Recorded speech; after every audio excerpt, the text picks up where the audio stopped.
إلى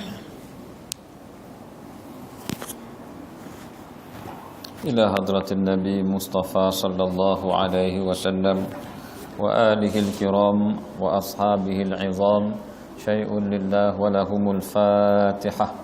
أعوذ بالله من الشيطان الرجيم. بسم الله الرحمن الرحيم. الحمد لله رب العالمين الرحمن الرحيم مالك يوم الدين. إياك نعبد وإياك نستعين. اهدنا الصراط المستقيم صراط الذين أنعمت عليهم غير المغضوب عليهم ولا الضالين. آمين. بسم الله الرحمن الرحيم. الحمد لله رب العالمين والصلاة والسلام على سيد المرسلين سيدنا محمد وعلى آله وصحبه أجمعين. سبحانك لا علم لنا إلا ما علمتنا إنك أنت العليم الحكيم. اللهم ارزقنا فهم النبيين وحفظ المرسلين وإلهام الملائكة المقربين. اللهم افتح علينا فتوح العارفين. اللهم افتح علينا فتوح العارفين. اللهم افتح علينا فتوح العارفين. أما بعد. Assalamualaikum warahmatullahi wabarakatuh. Ustaz pengurusi majlis yang saya hormati, pengurusi surau Al-Qudwah, tuan-tuan imam, ahli jatan kuasa surau, sidang hadirin hadirat, mudah-mudahan dirahmati Allah Subhanahu wa taala. Alhamdulillah, pertama-tama kita bersyukur kehadrat Allah Subhanahu wa taala kerana pada malam ini kita dapat bersama-sama kita membicarakan berkenaan dengan satu topik yang sangat penting, iaitu topik yang berkait dengan pegangan hidup dan mati, iaitu pegangan akidah Ahlus Sunnah wal Jamaah, yang sebagaimana kita maklum dan ketahui bahawasanya pegangan Ahli Sunnah wal Jamaah ini merupakan pegangan yang diiktiraf oleh Nabi sallallahu alaihi wa alihi wasallam dan diiktiraf oleh Allah Subhanahu wa taala. Dan pegangan Ahli Sunnah wal Jamaah ini juga pegangan yang dibawa daripada zaman Nabi Adam alaihi salam sehinggalah pada zaman kita ini, dan tidak pernah berlaku sebarang perubahan terhadap akidah Ahli Sunnah wal Jamaah daripada zaman Nabi Adam alaihi salam. Nabi Adam mengajak manusia supaya menyembah Allah, tidak menyembah yang selain daripada Allah. Begitu juga zaman Nabi yang selepas daripada zaman Nabi Adam alaihi salam, dibawa turun-temurun sehinggalah Nabi kita Muhammad sallallahu alaihi wa alihi wasallam. Dan tidak ada riwayat menunjukkan Nabi Adam alaihi salam menyeru manusia supaya mengatakan Allah itu sama dengan makhluk dia. Tidak ada. Begitu juga Nabi Saleh alaihi salam, Nabi Hud, Nabi Idris, sehinggalah Nabi kita Muhammad sallallahu alaihi wa alihi wasallam. Jikalau kita mengatakan bahawasanya Allah itu bertangan dan berkaki, ini merupakan pegangan Nabi-Nabi sebelum daripada itu, dan ini pegangan sahabat, itu merupakan satu pembohongan. Kenapa dikatakan satu pembohongan? Kerana pada zaman Nabi Adam sekalipun, Nabi Saleh, Nabi Hud, Nabi Idris, sampai Nabi Muhammad tak pernah mengajak manusia mengatakan Tuhan itu sama dengan makhluk. Bahkan diperkuatkan dengan dalil daripada Al-Quran, daripada hadis Nabi sallallahu alaihi wa alihi wasallam yang mengatakan Allah tidak serupa dengan makhluknya.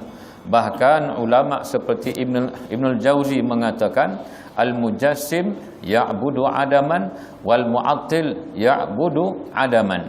Dia kata orang yang menjisimkan Allah Subhanahu wa taala, yang mengatakan Allah itu bertangan, Allah itu berkaki, Allah itu bermata, berwajah dan sebagainya, kata Ibnul Jauzi, mereka menyembah patung berhala. Kerana mereka mengatakan Allah itu ada atas, ada bawah dan sebagainya. Seperti mana apabila kita mensabitkan bagi Allah itu tempat, Allah bersela di atas arash, Bila bersela di atas arash, maknanya ada pihak bawah, ada pihak atas, ada pihak depan, ada pihak belakang dan sebagainya. Maka Allah tidak berpihak. Kalau ditakdirkan Allah itu bersela di atas arash, maknanya Allah memerlukan kepada ruang. Dan sudah pastilah ruang lebih besar daripada Allah. Kerana mustahil Allah boleh mengisi ruang kalau dia lebih besar daripada ruang. Maka membawa kepada akidah yang mutasyabih, yang mutasyabihan, tasyabuh, kesamaran dalam umat manusia. Maka nabi-nabi sebelum daripada Nabi Muhammad, Nabi Adam alaihi salam, sehingga Nabi Muhammad sallallahu alaihi wasallam tidak menyeru kepada akidah yang berunsur kesamaran atau sesuatu yang tidak dipahami. Maka Nabi Adam punya dakwah, Nabi yang selepas Nabi Adam sehingga Nabi Muhammad, mereka mengajak kepada akidah yang sama, iaitu menyembah Allah Subhanahu wa taala. Tuhan yang bagaimana? Tuhan yang wujud. Wujud yang bagaimana? Tidak ada awal wujud. Adakah ada penamat bagi wujud Allah? Tidak ada penamat bagi wujud Allah. Dan Allah itu sekalipun ada makhluknya yang tidak binasa, seperti mana arash, seperti mana syurga, seperti mana neraka, namun Allah Ta'ala itu mukhalafah lil hawadis, tak sama dengan makhluknya. Allah Ta'ala merupakan zat, Allah Ta'ala esa, Allah Ta'ala maha berkuasa menjadikan segala-galanya, dan segala yang dijadikan itu mengikut kehendak Allah.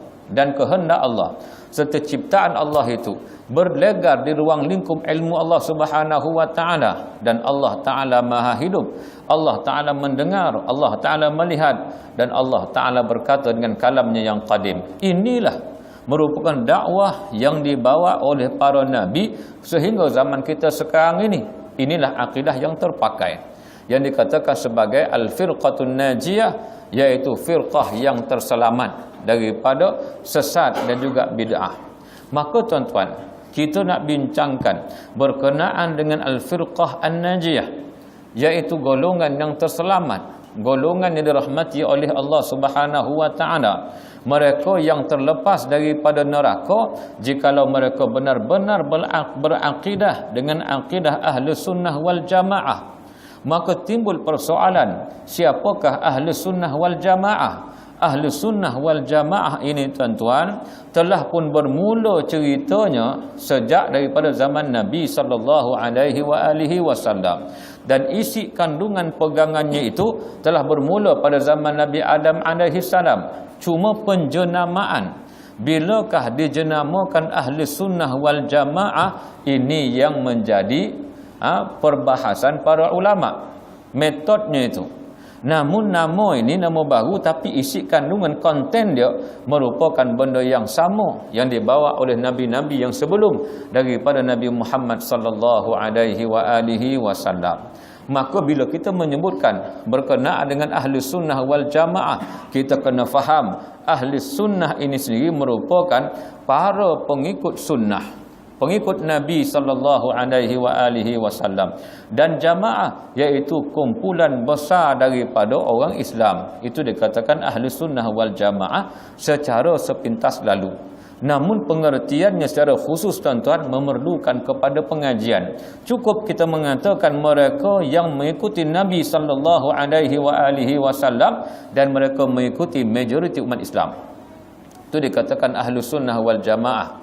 Maka ini merupakan arahan daripada Nabi yang menyuruh kita berpegang dengan majoriti umat Islam, bukan kita berpegang dengan golongan minoriti. Sungguh pun mereka mengatakan kadang-kadang yang sedikit itu yang benar berbanding daripada yang besar.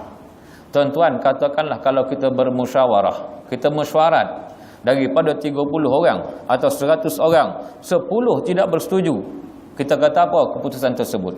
Nak kita kata oleh kerana 10 orang tak setuju, maka keputusannya mengikut 10 orang yang minoriti ini. Ini tidak ada keadilan.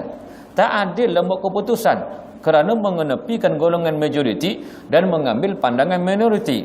Minoriti kena mengikut kepada pandangan majoriti. Maka dengan sebab itu ahli sunnah wal jamaah merupakan pegangan majoriti umat Islam, dan pegangan inilah yang dikatakan sebagai ahli sunnah wal jamaah. Namun akhir-akhir ini ada golongan yang mendakwa mereka lah ahli sunnah, dan ahli sunnah yang kita pegang bukan ahli sunnah